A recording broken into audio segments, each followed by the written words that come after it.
people and their right to resistance, self-defense, and the right of return does not mean supporting the political program or tactics of Hamas, or it doesn't mean not mourning the death of civilians in Israel.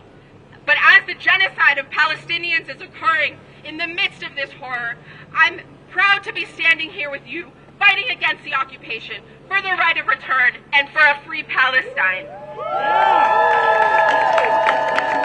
But we need more. Every CUNY chapter, our whole union has to stand for Palestinian liberation.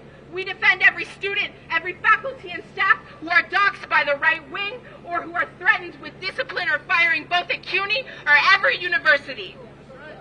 And following the lead of labor unions in Palestine, we must mobilize our union and other unions. Palestinian unions have issued a statement saying this urgent genocidal situation can only be prevented by a mass increase of global solidarity with the people of Palestine that can restrain the Israeli war machine. We need you to take immediate action wherever you are in the world to prevent the arming of the Israeli state and the companies involved in the infrastructure of the blockade. This is so important. We're seeing a new labor movement emerge, an amazing UAW strike against the big three car makers, Starbucks unionization, dozens of strikes. This new labor movement must stand on the side of Palestinian liberation, not Zionism, not U.S. imperialism. So on that note, free, free, free Palestine! Free, free, free Palestine! Free, free, free Palestine! Free, free, free Palestine! From the river to the sea! From the river to the sea! Palestine will be free! Palestine will be free! Thank you so much, y'all.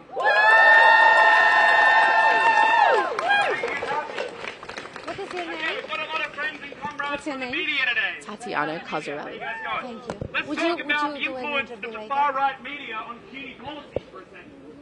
In the last year, Fox News and other rabid right-wing outlets have put so much pressure on CUNY administration, the admin have come out with things like the century of a Palestinian speaker at the censored speech of CUNY Mall last semester. The immediate attack in the House trial for examination charges made against Shalene Rodriguez last semester. And also, before that, the government attack on Noticias for her pro-Palestinian activist. CUNY is capitulating to the far right whenever it pushes them. We are being held ransom to the agenda of the far right. We are being held ransom to the agenda of the media oligarchs. CUNY does not put up a fight in the favour and in the name of its students whenever the reactionaries come after us. And to that we say, shame. Shame! Protect your students, protect your work. We are CUNY. We are CUNY! We are CUNY! We are CUNY! Thank you so much. All right.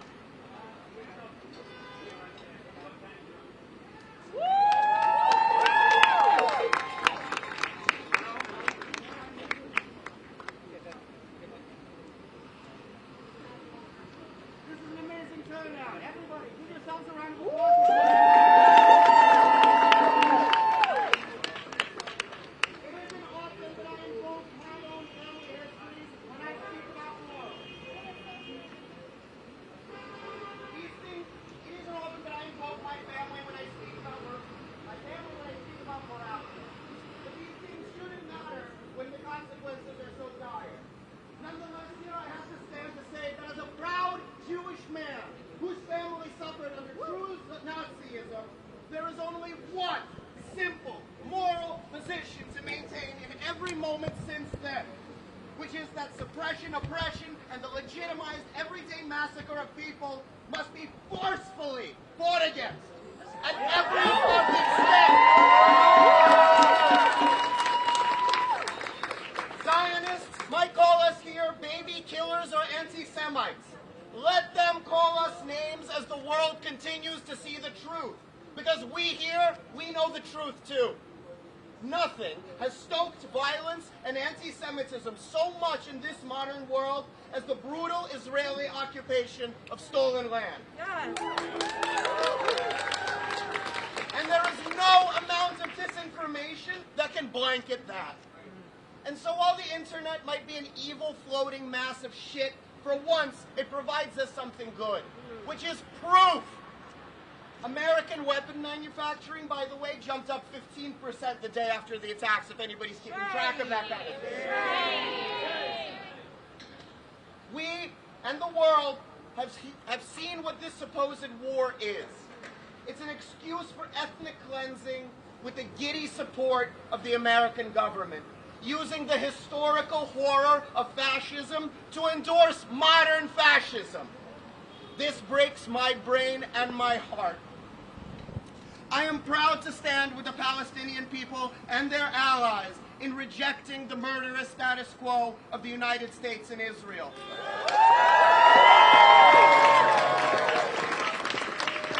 And I loudly call on all my Jewish friends to do the difficult thing of breaking the networks with their Zionist friends, co-workers, employers.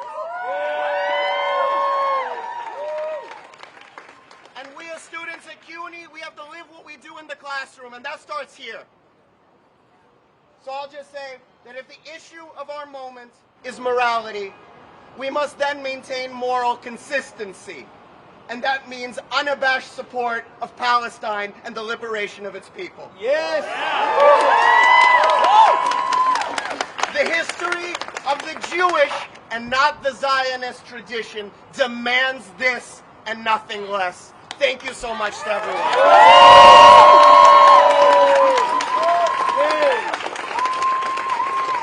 Thank you so much. Powerful words, Daniel. I'm going to move it along because he has to go soon. We've got a speaker now from CUNY for Palestine, and that's Chris Hardy. Welcome.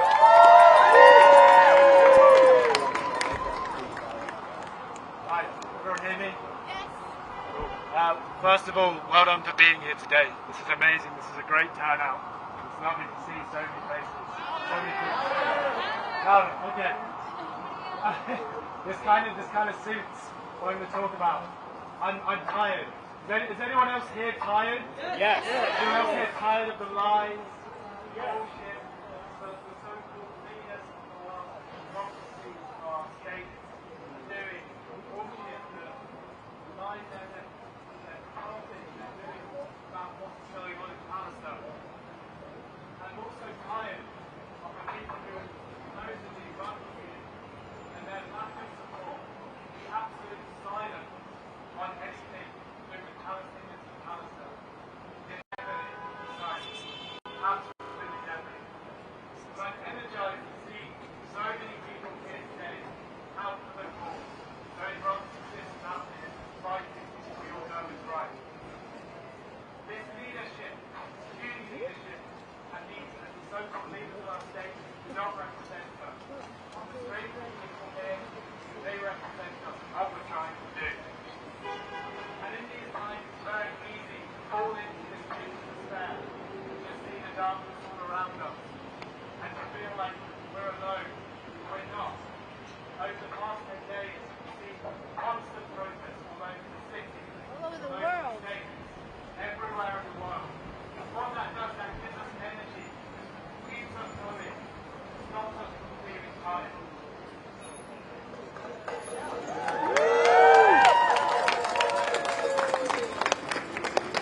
What I want to do quickly is talk about what's been going on in Palestine, but specifically the West Bank. It's worrying times, very worrying times in the West Bank. There's understandably there's a lot of reporting, but lots of things that are happening in the West Bank that are not being reported. And what we need to be doing, we need to be talking, we need to be elevating this communication so that everyone is hearing us, all Palestinians throughout the West Bank and throughout the world. So, since the 7th of October, 750 people have been arrested in the West Bank, 64 people murdered, and 1,250 people injured. And just since I started writing this speech, we have seen 2 young boys murdered near Ramallah.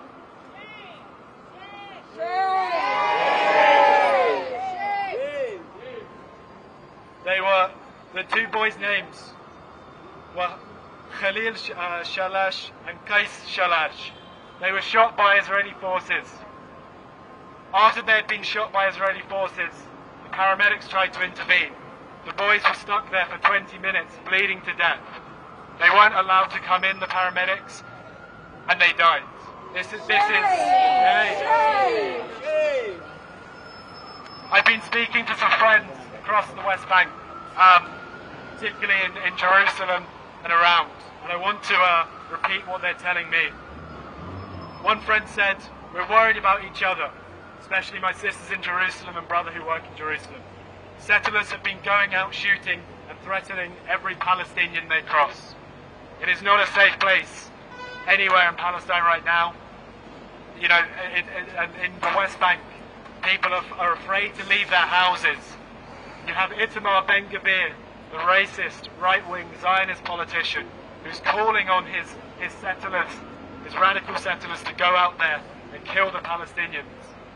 Since the 7th of October, there were 2,000. The weapons, the munitions part of the Israeli state were allowing 2,000 arms a day to be registered. He's now trying to get that up to 10,000 arms a day. A friend of mine living in Jerusalem wrote to me and said, "Police have set up mobile checkpoints, barriers across the city, stopping Palestinians and checking them at random. Major raids and arrests across Palestinian neighborhoods every night with clashes, erupting at the entrances of these areas. Some youth and kids have been killed and injured. No one is talking about these night raids across the West Bank and Jerusalem. Settlers are provoking everyone. Soldiers are trying to contain the Palestinians and scare them off. So everyone is staying inside." Louder. Louder. So this is what we're up against.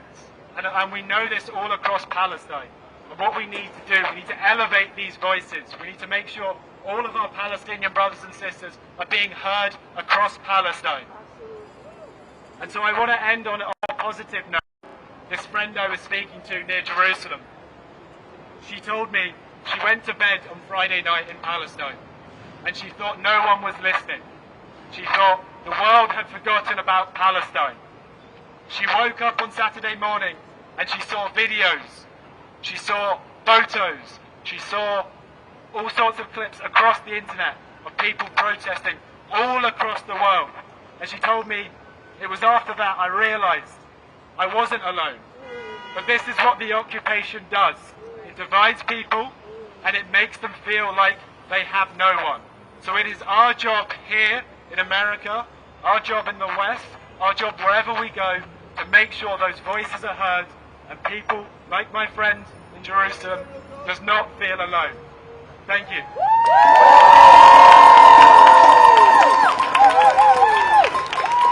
Thank you, Chris. Thank you, CUNY for Palestine. On the note that Chris just left on, I want to ask if there are any Palestinian brothers, sisters, siblings that would like to come up and say a few words. This is a completely safe space. Don't pay attention to the people, to the cameras. We're here to support you. If anybody does, the floor is open for you. So please feel free to come forward. Well, okay. Before in the interim there, I'd also like to invite up Thea Hastings. I don't know where Thea is. Who's going to read? Fantastic, thank you. Following on from Chris's reportage of what's going on the ground over in Palestine, Thea's going to read some testimonials from people that are in Gaza right now, so we can actually get a sense of what's going on the ground.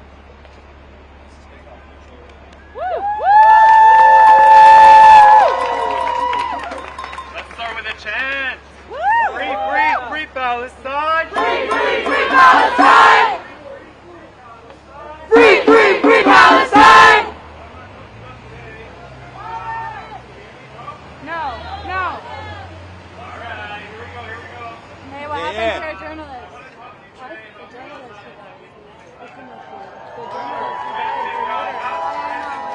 The statement never said that Israel. No, they said it. I mean, Israel never admitted, but in the news I saw the statement. I never saw that they admitted. Israel never admitted. We see the headlines. We know that more than 1 million people are in this place. Free, free Palestine! Free, free Palestine!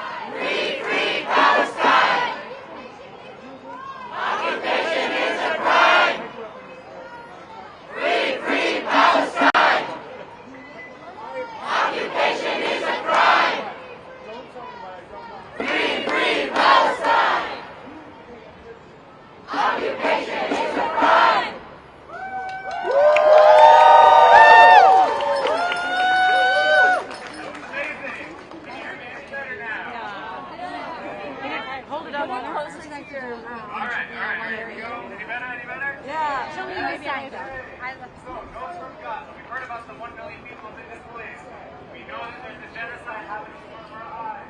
We heard about yesterday in the hospital. We heard about the Lourdes crossing, the only one that's open because Israel's closed the other 6 crossings. The only one that's open, but Israel bought that too.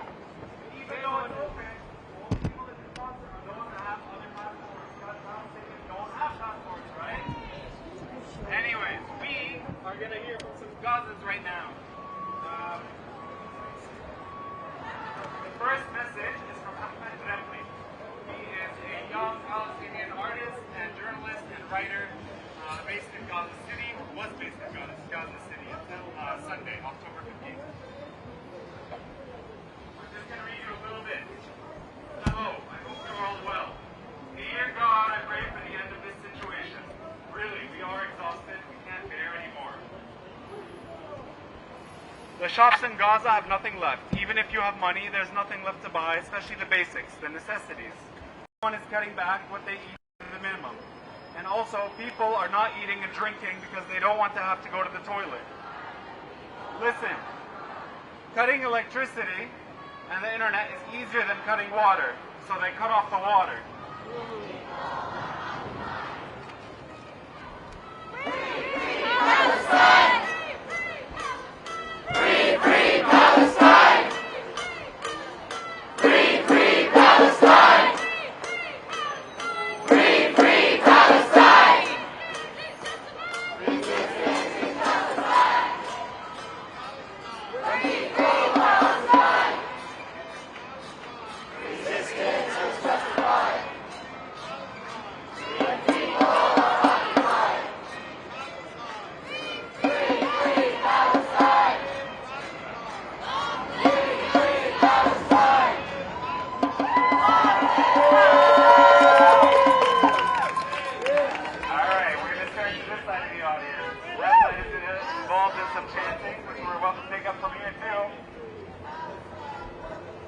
Inshallah. Let me try it. From the river to the sea. From the river to the sea. From the river to the sea. Palestine will be free. Palestine will be free. Palestine will be free. From the river to the sea. From the river to the sea. Palestine will be free. Palestine will be free. From the river to the sea. We'll be free! Word.